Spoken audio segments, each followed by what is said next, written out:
Hello. And ooh, I woke the kitty. And this is the last part of my best of 2019 films. Um, so I have lots to say.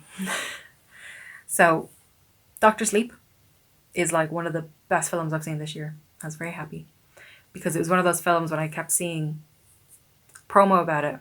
I didn't know how it was going to go because it's either going to follow the book or it's going to follow the film. How is it going to follow the book when more people have seen the film?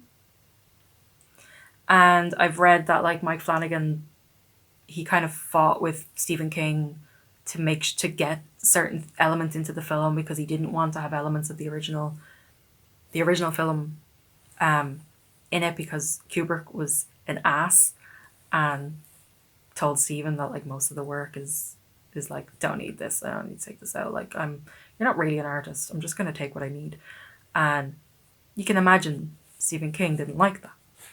um so the film manages to serve both King fans and Kubrick fans, and it was a really nice blend. It was a really nice balance. Um, it was directed by Mike Flanagan, and Mike Flanagan is getting to the point where he can just do no wrong. Please don't change that. Um, he is very good at doing Stephen King adaptations. Now I hadn't read Gerald's Game, but I'm saying that in that Stephen King writes a lot, and he managed to pack it all into the film and have it not feel bloated, have it not feel skimpy. The film is about 2.5 hours long, and no moment felt wasted. Nothing felt drawn out. Nothing felt like they skipped over. I really liked it. It was very well done, which is difficult to do with King.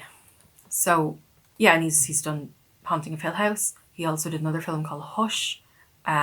Oculus. There's Ouija 2. He manages to make certain films good, like Ouija. Um, but this was great. It had such a good villain. She was scary, and the scene with Baseball Kid was so well done. Like hats off to everyone on the team for like in that scene. That kid is such a good actor. He's so good. Um, and apparently, like on set, he would be in the middle of the scene. It would end. Everyone on crew would be and he'd just get up and go get a juice box from the craft table and be like, come like take a little break and then go back to shooting. Like he was just amazing. Um, the scene is a perfect blend of like a perfect balance of like showing enough to let you know that they ain't playing around and not enough that it's just like gratuitous. Um, they saved the gratuitousness for another degloving, which Flanagan seems to be a fan of now. Ugh. It's real good, but it's just gross. Um, Hugh McGregor was great. Can't even remember the last film I've seen with Hugh McGregor, but he was amazing in this. It was very good casting for little Danny. I also love the new little Danny. He seemed a lot more likable in the original Danny. No offense, it's little Danny, who was also in the film, had a little cameo.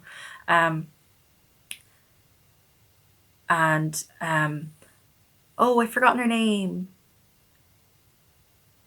Alex Esso, I believe, who was in Starry Eyes.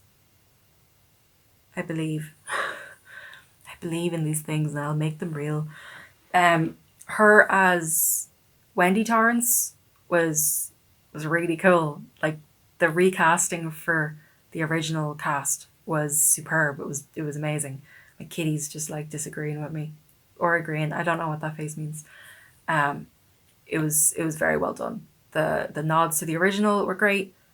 The references to things that were in the original book or in the new book or like certain sets from the original, it was just very nicely done. It wasn't They didn't go all in on the Kubrick, they didn't go all in on the King. Balance. It was very nice. It was very satisfying. Um yeah. Also the recasting of Scatman, like everybody's recasting was like, good job, well done. I believe. I believe. Um the the last film is the film I've seen most recent. So it is in my head as like the best thing ever. And it kind of is. But I'm considering doing another video just on this, but I don't know. I'll blab and then we'll see what happens. So, The Nightingale, if you haven't seen or heard of this, it is Jennifer Kent's follow-up to The Babadook, which was another one of my favourite films of the decade. It's just about, I think it's just shy of 2.5 hours, and it is harrowing and heavy and sad and angering and beautiful and engaging and just dark, but it was really good. So Jennifer Kent spent a long time doing research to make sure she would tell the story accurately. It is set in 1825 in Van Diemen's Land, which is now known as Tasmania. It was during the British colonization. So it's just full of bad British dudes. And then the native people just being brutalized, and she wanted to make sure, from what I've read, that nothing was trivialized, that these people, this was real things these people went through. She didn't want the violence to be gratuitous. She didn't want the violence to be too little. So she found a balance, and this film is very, very violent. It deals with a lot. If you have anything that it's a film full of triggers, just for everything. It's one of those films where I'm gonna recommend to people and then say like, but very much like Hounds of Love. Hounds of Love is a film I don't think I ever want to watch ever again, but it was excellent. Never want to see it again. It's on Shudder if you're curious.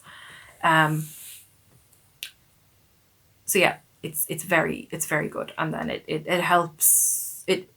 Well, I guess it helped for me that it's following an Irish protagonist who was a criminal who was taken over to Van Diemen's Land from Ireland, and it was this very nice blending of cultures. And I think I'm gonna have to do a video on its own for this, if y'all would like to hear that, because I'm trying to fit everything into like a very little amount of time and it's not gonna work. So my recommendation of the year is The Nightingale, and I might talk about it further again. But yeah, like Jennifer Kent has shown she can do anything between Babadook and then this. It is such a wide valley of difference between these two films, but they're both amazing. So that's my however many numbers for 2019. I'll do more of these for just other things. Let me know what you thought. I'll see you again.